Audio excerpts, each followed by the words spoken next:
नमस्कार दोस्तों, मैं सुरेश कुमार। आज की जो वीडियो है इसमें भारतीय राज्य व्यवस्था यानी कि इंडियन पॉलिटी और भारतीय जो संविधान है उसके कुछ वेरी इंपॉर्टेंट क्वेश्चंस करेंगे।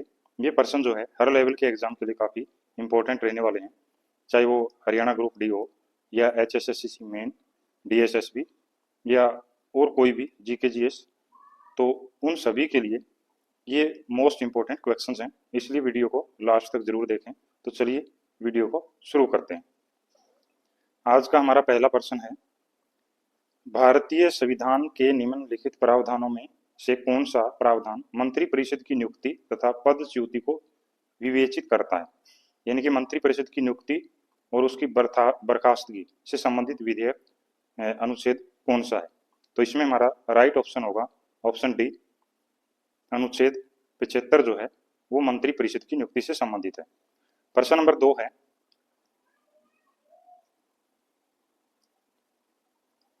यदि भारत के राष्ट्रपति का पद रिक्त हो जाए और कोई उपराष्ट्रपति भी न हो, तब निम्न में से कौन सा कार्यवाहक राष्ट्रपति होगा? यानी कि राष्ट्रपति और उपराष्ट्रपति दोनों ही पद रिक्त हों तो फिर कार्यवाहक राष्ट्रपति कौन होता है?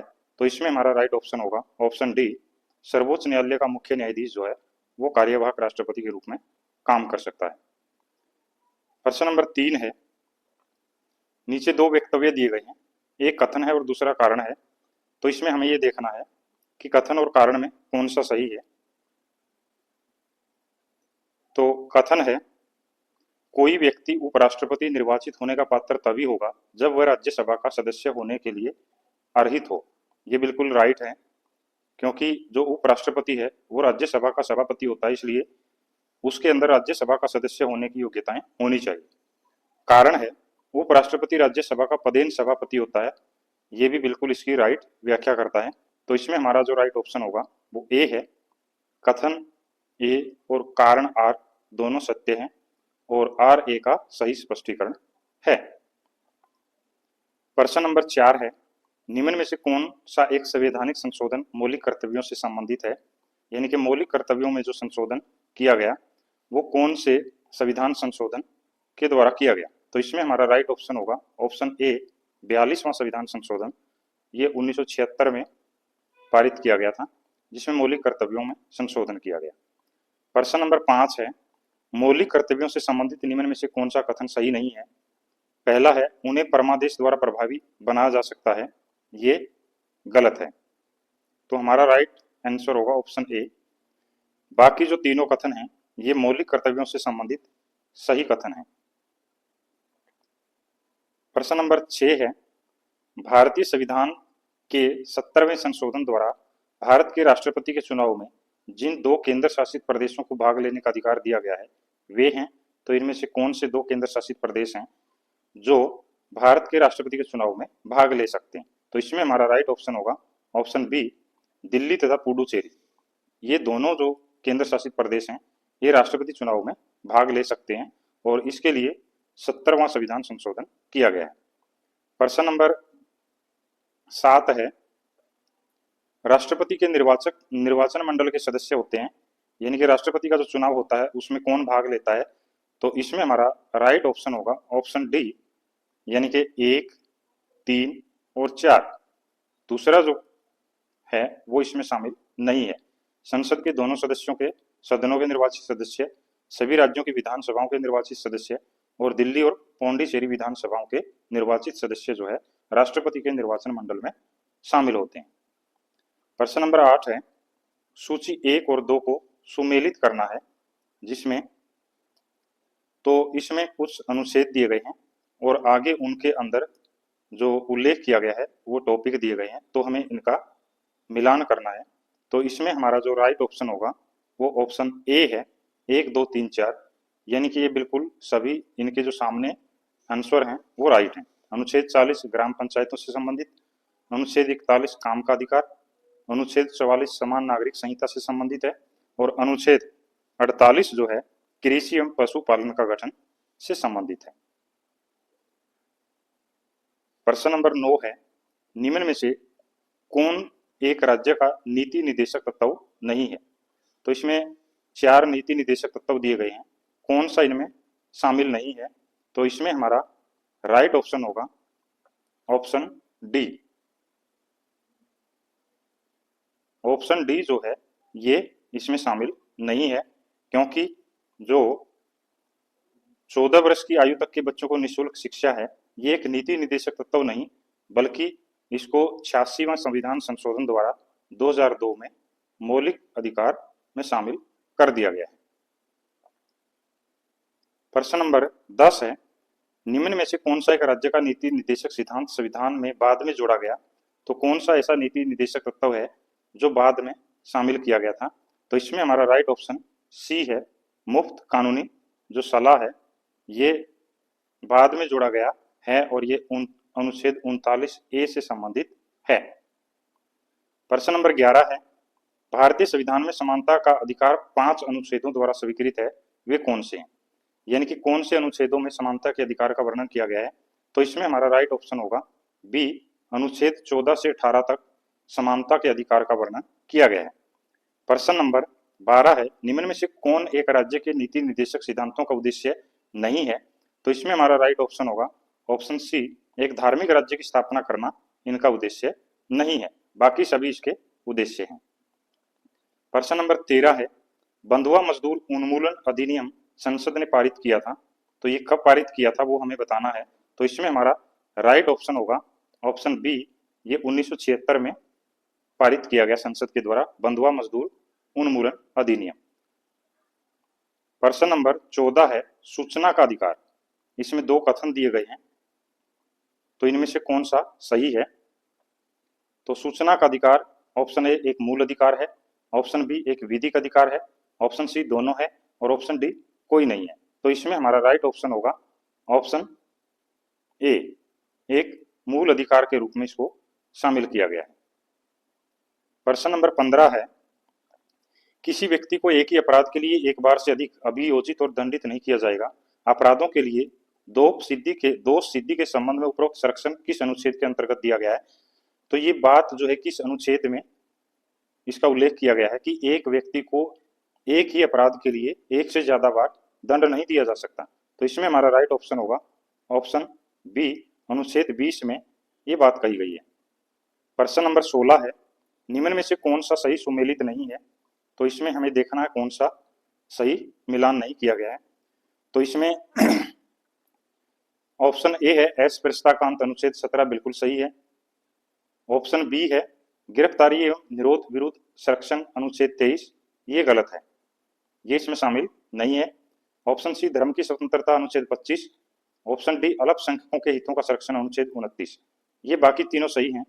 जो अनुच्छेद 23 है ये बलात् श्रम से संबंधित और मानव व्यापार से जुड़ा हुआ है। प्रश्न नंबर 17 है, भारतीय संविधान के निम्न में से किस अनुच्छेद के द्वारा अस्पृश्यता की समाप्ति की व्यवस्था की गई है, यानी कि छुआछूत को समाप्त किया गया है? तो इसमें हमारा राइट ऑप्शन ऑप्शन डी होगा, अनुच्छेद 17 के द्वारा इसको समाप्त किया गया है।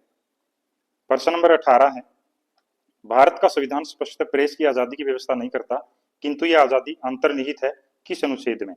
तो प्रेस की जो आजादी है वो किस अनुच्छेद में दी गई है? इसमें हमारा राइट ऑप्शन ए है, अनुच्छेद 19(1)(a) में ये व्यवस्था की गई है। प्रश्न नंबर 19 है, भारतीय संविधान के किस अनुच्छेद में भाषण एवं अभिव्यक्ति की स्वतंत्रता के मूल अधिकार का प्रावधान है?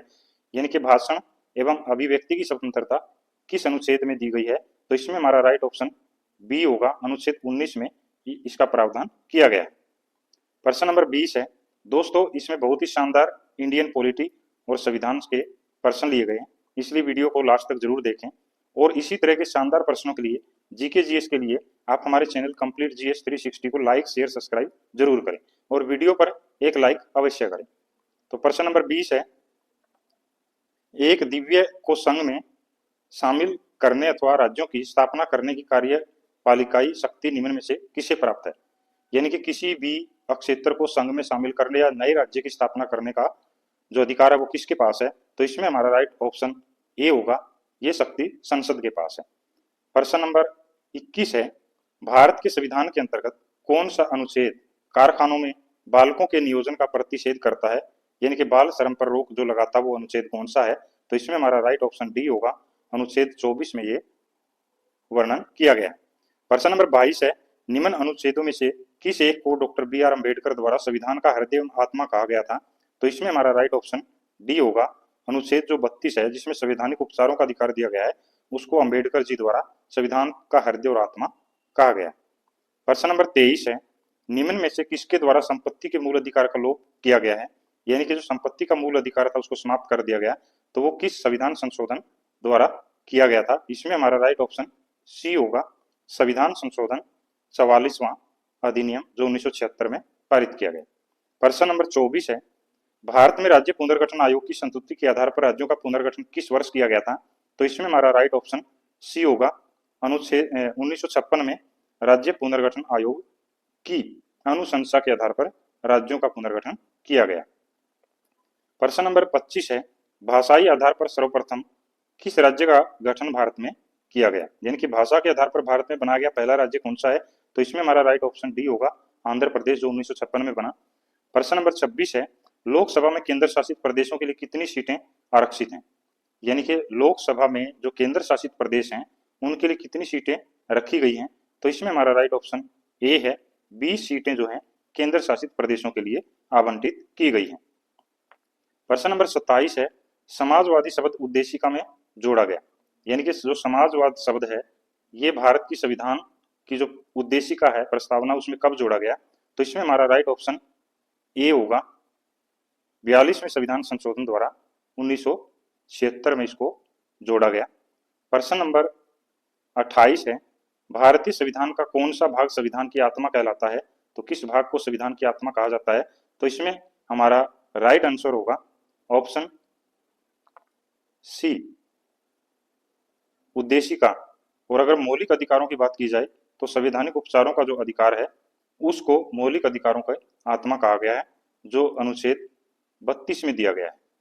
प्रश्न नंबर 29 है, भारतीय संविधान की प्रस्तावना में जिन आदर्शों एवं उद्देश्यों की रूपरेखा की गई उनकी व्याख्या की गई है, यानी कि जो आदर्श और उद्देश्य भारतीय संविधान में शामिल किए गए हैं तो उनकी व्याख्या संविधान के किस भाग में की गई है, तो इसमें हमारा राइट ऑप्शन डी होगा, संविधान के पाठ में कहीं भी इसका उल्लेख नहीं किया गया, इसकी व्याख्या नहीं की गई है, सिर्फ इनको शामिल किया गया है।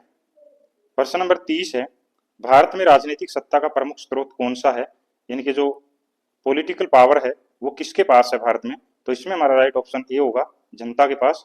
प्रश्न नंबर 31 है, गणतंत्रीय अवधारणा से संबंधित निम्नलिखित में कौन सा एक नहीं है, तो कौन सा एक गणतंत्र के लिए सही नहीं है, तो इसमें हमारा राइट ऑप्शन सी होगा, सर्वोच्च शक्ति एक राजा के समान एक ही व्यक्ति में निहित हो, यह गणतंत्र के प्रावधानों के खिलाफ होता है।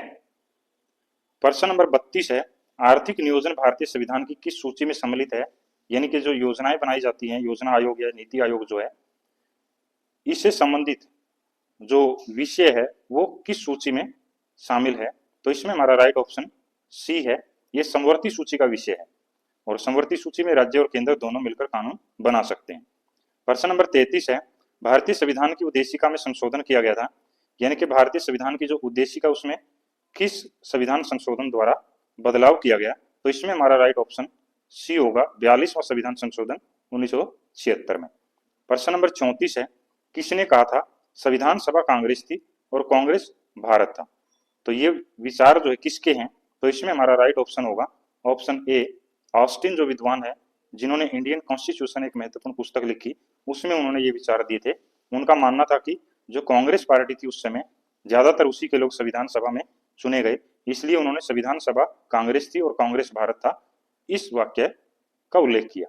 प्रश्न नंबर 35 है, निम्न में से किस एक अधिनियम ने भारत में संघीय शासन की व्यवस्था दी थी, यानी कि पहली बार भारत में जो संघीय व्यवस्था है वो किस अधिनियम के द्वारा शामिल की गई थी, तो इसमें हमारा राइट ऑप्शन सी होगा, भारत सरकार अधिनियम 1935 में भारत में संघीय शासन व्यवस्था की आधारशिला रखी गई। प्रश्न नंबर 36 है, भारत की संविधान निर्मात्री सभा के अध्यक्ष कौन थे, यानी कि भारत की जो संविधान निर्माण की जो सभा थी उसके अध्यक्ष कौन थे, तो इसमें हमारा राइट ऑप्शन ए है, डॉक्टर राजेंद्र प्रसाद, वो संविधान सभा के अध्यक्ष थे, और डॉक्टर बी आर अम्बेडकर ये संविधान की प्रारूप समिति के अध्यक्ष थे। प्रश्न नंबर 37 है, निम्न में से कौन सा एक सही सुमेलित नहीं है, तो इनमें से कौन सा प्रावधान सही सुमेलित नहीं किया गया है, तो इसमें हमारा राइट ऑप्शन होगा ऑप्शन बी, संघ एवं राज्य क्षेत्र भाग 7 ये गलत है, बाकी नागरिकता भाग 2 में दी गई है, नगर पालिकाएं भाग 9 ए में है, और निर्वाचन भाग 15वें में शामिल है। प्रश्न नंबर 38 है, वित्त विधेयक के बारे में विशेष उपबंध किस अनुच्छेद के अंतर्गत किया गया है?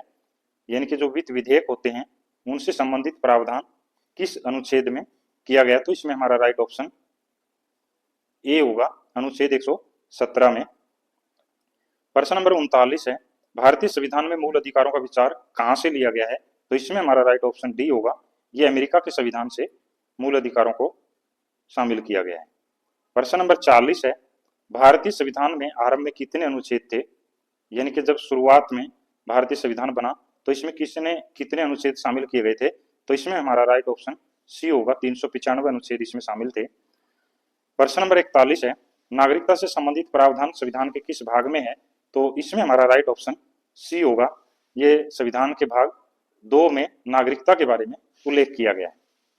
प्रश्न नंबर 42 है, दोस्तों आप सभी से एक बार फिर से अपील है, इसी तरह के शानदार किसी भी विषय के शानदार प्रश्न पाने के लिए आप हमारे चैनल कंप्लीट जीएस 360 को लाइक शेयर सब्सक्राइब जरूर करें और कमेंट बॉक्स में प्रश्नों के बारे में कमेंट जरूर करें।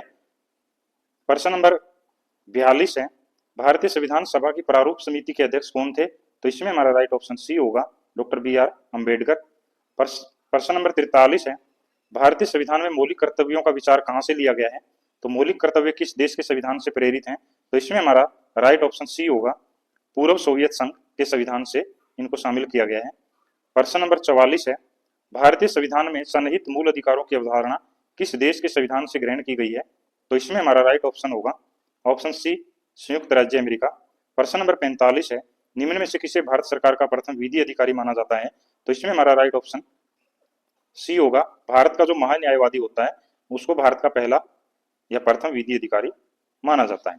प्रश्न नंबर 46 है, नियंत्रक एवं महालेखा परीक्षक की टीका टिप्पणी पर उचित कार्रवाई करने की अंतिम जिम्मेदारी किसकी है? यानी कि जो महालेखा परीक्षक होते हैं उनकी बात का उल्लेख या उसके ऊपर कार्रवाई करने का अधिकार किसके पास है? तो इसमें हमारा राइट ऑप्शन सी होगा, संसद के पास ये अधिकार है।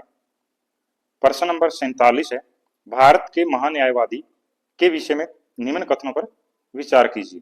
तो ये 4 कथन दिए गए हैं, हमें ये बताना है कि ये अटॉर्नी जनरल या महान्यायवादी के बारे में कौन सा कथन इनमें से सही है। तो इसमें हमारा राइट ऑप्शन ए है, कथन 1 और 2 ये बिल्कुल सही है, यानी कि उनकी नियुक्ति राष्ट्रपति करता है और उसमें वही योग्यता होनी चाहिए जो सर्वोच्च न्यायालय के न्यायाधीश की होती है। बाकी जो 2 कथन हैं ये गलत हैं। प्रश्न नंबर 48 है, भारत का राष्ट्रपति लोकसभा में 2 सदस्यों को निम्न में किसका प्रतिनिधित्व करने के लिए मनोनीत कर सकता है? यानी कि कौन से वर्ग से 2 सदस्यों का मनोनयन राष्ट्रपति द्वारा किया जाता है लोकसभा में? तो इसमें हमारा राइट ऑप्शन बी होगा, आंग्ल भारतीय, लेकिन अब इस प्रावधान को समाप्त कर दिया गया है। प्रश्न नंबर 49 है, लोकसभा में सदस्यों की जो अधिकतम संख्या निर्धारित की गई है वह है, यानी कि लोकसभा में अधिकतम जो सदस्य वो कितने हो सकते हैं? तो इसमें हमारा राइट ऑप्शन सी है, 550 और इसमें पहले 552 थी ये सदस्य संख्या, लेकिन जो आंग्ल भारतीय सदस्य का प्रावधान है वो 104वें संविधान संशोधन द्वारा समाप्त कर दिया गया है, ये काफी बार पूछा गया है। तो अब इनकी संख्या 550 अधिकतम हो सकती है, लेकिन अभी 543 है। प्रश्न नंबर 50 है, निम्न में से कौन सा विषय धन विधेयक के उपबंध में सम्मिलित नहीं किया गया है? जो धन विधेयक होता है उसके बारे में कौन सा कथन सही नहीं है? तो इसमें हमारा राइट ऑप्शन डी होगा, जुर्माने या अर्थदंड से संबंधित उपबंध इसमें नहीं है, बाकी सभी धन विधेयक से संबंधित हैं। प्रश्न नंबर 51 है, इसमें कथन और कारण दिए गए हैं, तो हमें बताना है कौन सा इनमें सही है या उसकी उचित व्याख्या है या नहीं है। तो इसमें हमारा राइट ऑप्शन होगा ए, सूचना का अधिकार अधिनियम साधारणतः नौकरशाही में उत्तरदायित्व का मनोभाव बढ़ाने के लिए जिम्मेदार रहा है, ये बिल्कुल राइट है कथन। और इसका कारण है इसे वांछित प्रभाव उत्पन्न करने के लिए अभी मीलों तक यात्रा करनी है, ये भी बिल्कुल सही है। तो दोनों सही हैं और RA की सही व्याख्या भी करता है। प्रश्न नंबर 52 है, राष्ट्रपति मनोनीत कर सकता है, तो इसमें से किसको मनोनीत कर सकता है वो हमें बताना है। तो इसमें हमारा राइट ऑप्शन डी है, राज्यसभा में 12 सदस्यों का मनोनयन राष्ट्रपति के द्वारा किया जाता है। प्रश्न नंबर 53 है, निम्न में से किस एक सदन का अध्यक्ष एक गैर सदस्य होता है? तो इसमें हमारा राइट ऑप्शन होगा सी, राज्यसभा का जो सभापति होता है वो सदन का सदस्य नहीं होता, बल्कि भारत का उपराष्ट्रपति होता है। प्रश्न नंबर 54 है, राज्यसभा के चुनाव के लिए अपेक्षित न्यूनतम आयु सीमा कितनी है? तो राज्यसभा का सदस्य बनने के लिए हमारा राइट ऑप्शन होगा ऑप्शन बी, 30 वर्ष आयु होनी चाहिए। लोकसभा के लिए 25 वर्ष है और राष्ट्रपति के लिए 35 वर्ष है। प्रश्न नंबर 55 है, लोकसभा के प्रथम अध्यक्ष कौन थे? तो ये प्रश्न भी काफी बार पूछा गया है, तो इसमें हमारा राइट ऑप्शन ए होगा, जीवी मावलंकर पहले लोकसभा अध्यक्ष बने थे। प्रश्न नंबर 56 है और आज का अंतिम प्रश्न है। दोस्तों आपसे फिर से एक रिक्वेस्ट है कि वीडियो के लिए लाइक और कमेंट जरूर करें। यदि किसी राज्य के लिए लोकसभा के स्थानों की आवंटित संख्या 42 हो तो उस राज्य के लिए अनुसूचित जातियों के आरक्षित स्थानों की संख्या कितनी होगी? दोस्तों जो लोकसभा है इसमें जो एससी वर्ग है उसको 16.65% सीटों का आरक्षण दिया गया है। तो इस हिसाब से 42 जो सदस्य होंगे उनमें से ऑप्शन सी 7 सदस्य जो है अनुसूचित जाति के होने चाहिए।